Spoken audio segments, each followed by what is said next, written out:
Hello, I'm Pam of HealingStars.com. This is the new moon chart, 30th of October in Scorpio. This chart is set for London, the UK, so it's occurring for us at 1738. It's a very important new moon because this happens to be Diwali, the festival of light, celebrated throughout the world, but of course especially in India. Now, it's also Halloween the following day, 31st, and also in the UK happens to be when our clocks change. We move back and we go into an extra hour's sleep. We all like that. However, that means a shift in consciousness, a shift in our body, because our sleep patterns will be disrupted.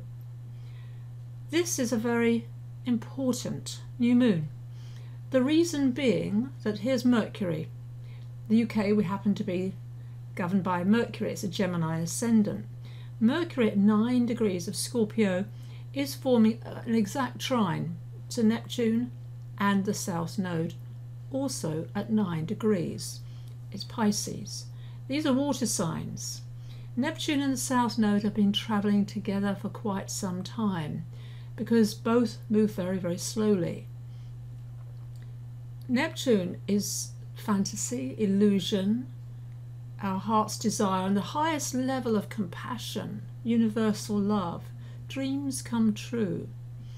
And the theme very much of the year has been the exact right angle that Neptune has formed, along with the South Node, to Saturn, to do with the real world, to do with karma, to do with practicality, discipline.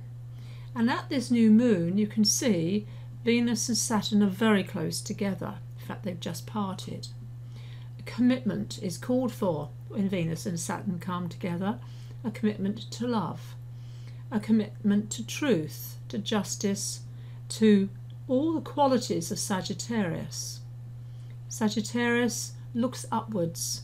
It's visionary. It's the centaur. It's the archer, of course. The archer shoots the arrow off into the air and follows that path, and Sagittarians are prone to do that. Now Mercury, the messenger, has just joined the Sun.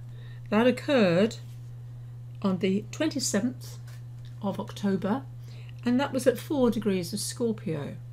So Mercury is now ahead of the Sun, is moving fast, and being ahead of the Sun, it's a scout. So for all of us, we're now going through a process until Mercury goes retrograde and then starts moving backwards, one of those retrograde cycles. It will move backwards and join the Sun, then move behind the Sun. But at the moment it's gathering. It's the scout. It's looking out for new information. And where is that information? For all of us, it's buried. It's in the sign of Scorpio.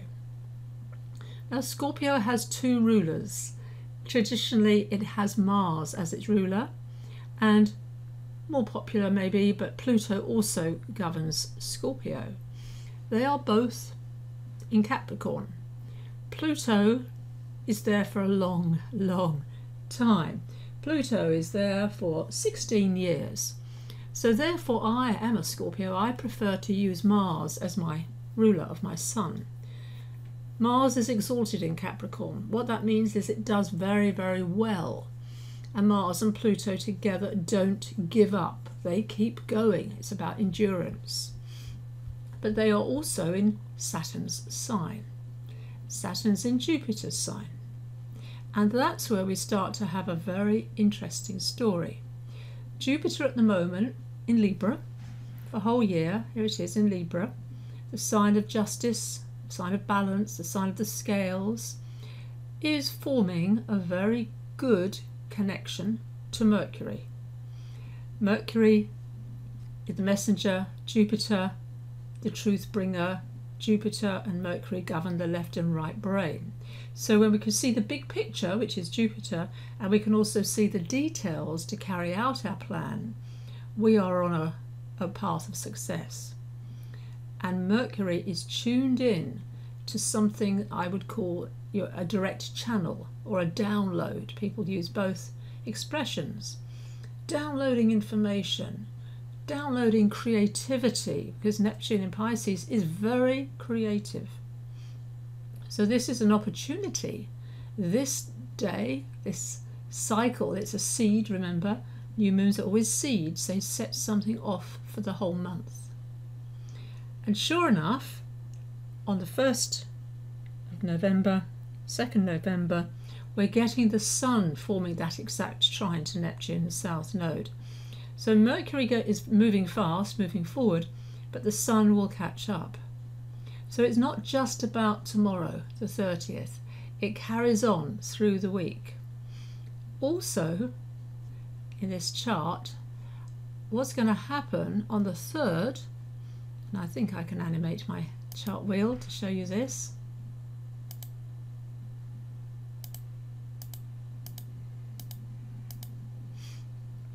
Here you can see it, it's passed by, it's early in the day, but the Moon and Venus join together. Now this is a cycle, and when the Moon and Venus come together, they are tuning into different chakras, and Venus is an evening star at the moment. And Venus and the Moon will be joining at the Heart Chakra. That opens us all up for personal love. Venus is in Jupiter's sign, Jupiter is in Venus's sign. So there's this exchange of energy, which is a very positive one. It's never to fall for the fear-based feelings, words, thoughts, beliefs, whatever you think, are going around very strongly at this time, especially approaching the US election. It's a nasty time of soap opera. You know, it's really become vicious. So rather than fall into that trap, I would like us all to go instead towards the fact of the Venus-Moon connection. I'll just move that chart back a little bit because it's important to get it accurate.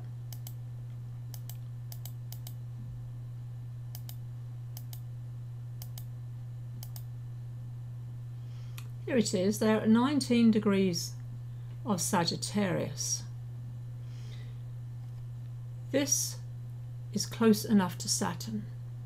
This is a very important time to notice this.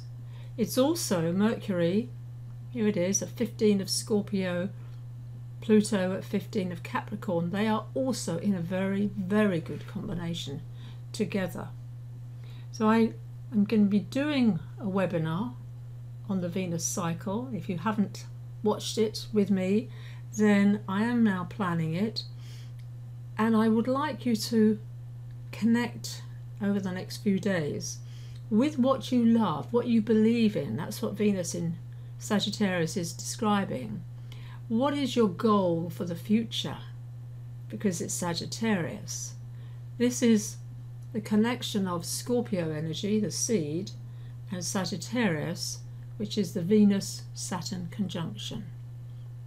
I'm giving you some food for thought that's going to be occurring through the week. And we've also got Uranus. I always look at Uranus. What's Uranus up to? You know, the moon every month will join in this wonderful trine with Uranus, but Venus is doing the same. So here we have it, 5th of November, Venus in Sagittarius 21 degrees, Uranus in Aries 21 degrees. Fire signs. That's very inspirational. And if you are tuned into this energy, you may have those downloads. So allow yourself some time, some quiet time, or meditation time, or walking as a meditation. Gardening can be a meditation. Doing the washing up, mundane things that we do, making the bed, you know, doing the vacuum, whatever you do, these things often, they just quiet the mind, the monkey mind, and allow these wonderful ideas to germinate, and then with Venus and Saturn make them real. I leave you with that thought for the new moon, October the 30th. Thank you for watching. Pam Carruthers of healingstars.com.